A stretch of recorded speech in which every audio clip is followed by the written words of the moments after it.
بسم اللہ الرحمن الرحیم۔ مختارات کا پہلا باب ہے مقدمہ۔ سبق نمبر 3 میں خوش آمدید۔ آج کے سبق کے اندر ہم ادب پر زوال کی وجہ پڑھیں گے۔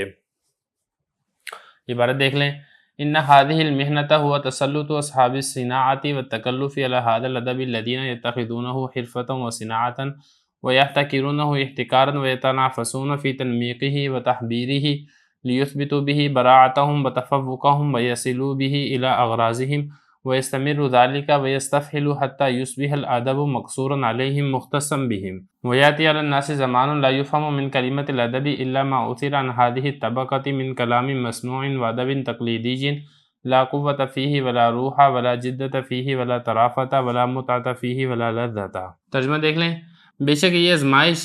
اہل صنعت اور تکلف کا قبضہ کرنا ہے اس ادب پر، وہ لوگ جو اس ادب کو بطور پیشے اور کاریگری کے لیتے ہیں اور بلا شرکت غیر اس ادب کو اپنے لیے خاص کرتے ہیں، اور ملمہ سازی میں اور عبارت آرائی میں ایک دوسرے سے بڑھ چڑھ کر حصہ لیتے ہیں تاکہ اس کے ذریعے سے اپنا کامل اور برتر ہونے کو ثابت کریں اور اس کے ذریعے سے اپنی اغراض تک پہنچ جائیں، اور یہ سلسلہ اسی طریقے سے چلتا رہتا ہے اور سنگین ہوتا رہتا ہے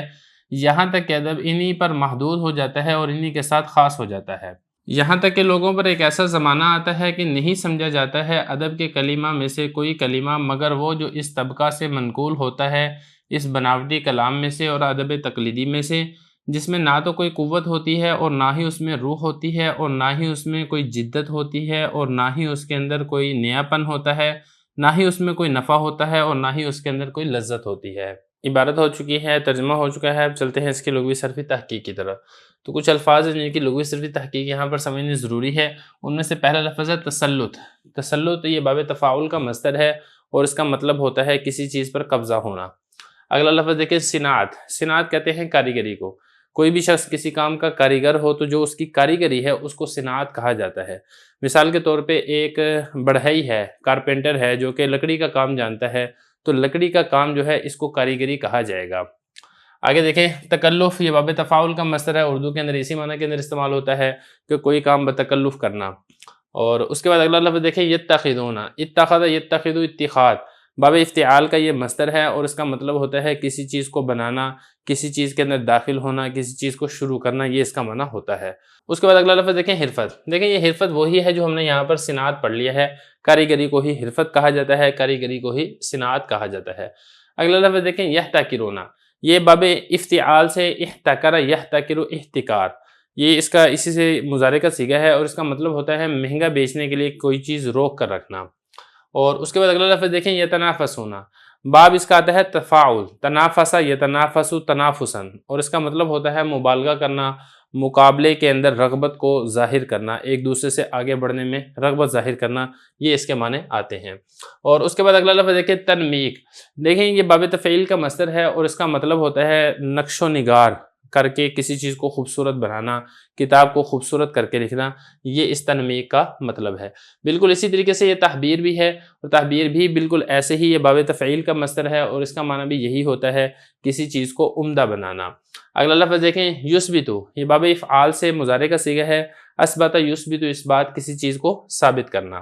اگلا لفظ دیکھیں براعتہم۔ دیکھیں یہ 3 باب سے آتا ہے، ناصرہ سے بھی آتا ہے، برع یبرع، اور سامیہ سے بھی آتا ہے، باریہ یبرع، کارما سے بھی آتا ہے، بارع یبرع۔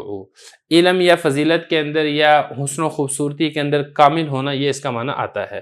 اگلا لفظ دیکھیں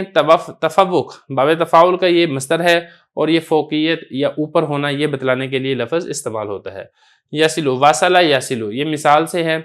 اور مضارع کا یہ صیغہ ہے، یوصلو تھا، اسی سے پھر یہ بن گیا یصلو، اور اس کا مطلب ہوتا ہے کسی چیز تک پہنچنا۔ اگلا لفظ دیکھیں اغراض، یہ غرض کی جمع ہے، مقصد کو کہا جاتا ہے، اردو کے اندر بھی اسی لفظ اسی معنی کے اندر استعمال ہوتا ہے کہ اس کام سے تمہاری کیا غرض ہے، یہ وہی والا لفظ ہے۔ اگلا لفظ دیکھیں یستمر، استمرار، باب اس کا استفعال ہے اور اس کے بعد پھر قانون لگا تو ہم نے را کا را کے اندر ادغام کر دیا، اور اس کا مطلب ہوتا ہے کسی چیز کے اندر چلنا اور کسی چیز کو جاری رکھنا۔ اگلا لفظ دیکھیں یستفعل، باب اس کا استفعال ہے اور اس کا مطلب ہوتا ہے بڑا ہونا۔ اصل میں نا یہ فاعل سے ہے اور فاعل کہتے ہیں سانڈ کو، جس طریقے سے سانڈ ہے، یہ بڑا بیل آپ کہہ لیں، وہ بڑا ہوتا ہے، تو اس طریقے سے اگر کوئی شخص بڑا بننے کی کوشش کرتا ہے یا اپنے آپ کو بڑا ظاہر کرتا ہے تو اس کے لیے اس کو فاحل کے ساتھ تشبیہ دی جاتی ہے، یعنی سانڈ کے ذریعے سے یا سانڈ کے ساتھ یا بڑے بیل کے ساتھ تشبیہ دی جاتی ہے۔ اگلا لفظ دیکھیں مکسور، دیکھیں مکسور یہ کسر سے ہے، اور کسر کہتے ہیں کسی چیز کے اوپر بند ہونا، یہ وہی والا معنی ہے جس کا میں نے اس کا ترجمہ کیا تھا محدود۔ اور اگلا لفظ دیکھیں مختصن، اختص یختص اختصاص، اسپیشلائزیشن کو کہا جاتا ہے، کوئی چیز کسی چیز کے ساتھ خاص ہوتی ہے تو یہ اسی سے لفظ ہے مختصن، یعنی اس کا مطلب یہ ہے کہ کسی چیز کو دوسرے کے ساتھ خاص کیا گیا ہے، مفعول کا یہ صیغہ ہے۔ اگلا لفظ دیکھیں الا ما اثر،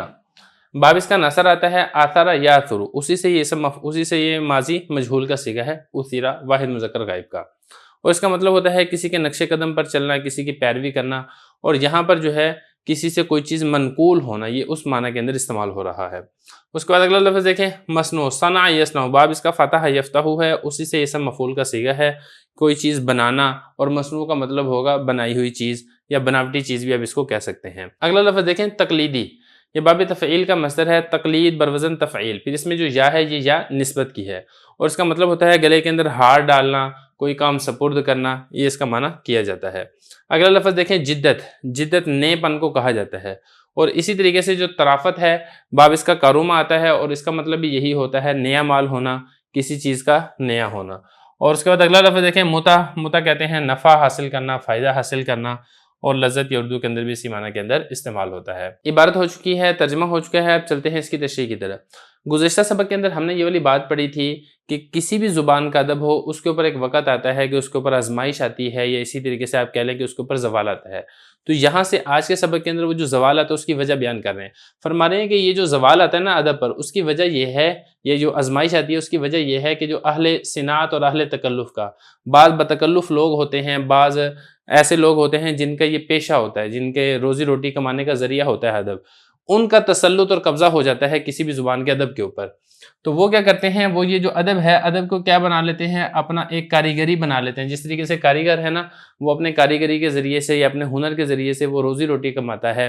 اسی طریقے سے یہ جو لوگ ہیں یہ ملمہ سازی کر کے اور مصنوعی عبارتیں پیش کر کے، بناوٹ کر کے، تکلف کر کے کچھ ایسے عبارتیں لے کر آتے ہیں جس کے ذریعے سے یہ پیسہ کماتے ہیں، جس کے ذریعے سے بادشاہوں کی تعریفیں کرتے ہیں اور اپنی فوقیت ہونا یہ ثابت کرتے ہیں۔ وَيَحْتَقِرُونَهُ احتقاراً، اور یہ لوگ ایسے تھے کہ جو ادب تھا اس کو اپنے ساتھ ہی خاص کر لیتے تھے۔ احتکار کہتے ہیں ذخیرہ اندوزی کو، جس طریقے سے ذخیرہ اندوز ہے کسی بھی چیز کا ذخیرہ کر لیتا ہے، تو یہ جو لوگ تھے انہوں نے اپنا تسلط جمانے کے لیے، اپنی فوقیت اور اپنی برتری ثابت کرنے کے لیے یہ اس طریقے کی ملمہ سازی کر کے اور منقش کر کے اور تکلف کر کے عبارتیں پیش کرتے تھے، گویا کہ یہی انہی کوئی ادب آتا ہے، اور انہی کی عبارات جو ہیں وہی ادب کے اوپر پوری اترتی ہیں، اور ان سے بڑھ کے کوئی ادیب ہی نہیں ہے۔ تو یہ بتاتے ہیں کہ یہ اپنی فوقیت اس طریقے سے ثابت کرتے تھے، وَيَتَنَافَسُونَهُ فِي تَنْمِيقِهِ، اور یہ ایک دوسرے سے آگے بڑھنے کی کوشش کرتے تھے۔ کس چیز میں آگے بڑھنے کی کوشش کرتے تھے؟ تنمیق کے اندر اور تحبیر کے اندر، دونوں کا مطلب اور مفہوم ایک ہی ہے، یعنی عبارت کو عمدہ بنانے میں، عبارت کو مزین بنانے کے اندر،